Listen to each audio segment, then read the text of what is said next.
There's a story recorded in the book of John, the fourth book of the New Testament, a biographical account of Jesus' life. The story is of a woman who was caught in the act of adultery. In that time, the penalty for such sin was death.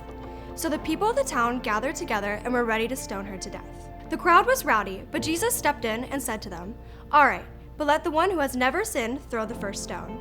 As you can imagine, the crowd grew immediately quiet. Knowing that none of them were without sin, one by one, they all stepped away.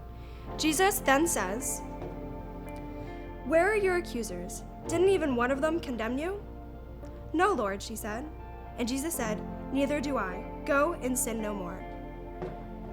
If you've heard this story before, I don't know whether you've ever considered that this is one of the greatest examples of grace. This woman was caught in the act of adultery. The evidence was ironclad, and yet, because of grace, Jesus forgave her. Because grace is getting what you don't deserve and not getting what we do deserve. Her life was spared. But Jesus didn't stop there. While he did offer grace to this woman, something that he does for each and every one of us, he also gave her a dose of truth. He said to her, "Go and sin no more." And that's something that can't be overlooked. Because I think all of us have a tendency to think that once we receive grace, once we know that we're forgiven, that we can just keep doing the same simple things, knowing that we'll receive grace over and over again. But Jesus expects more.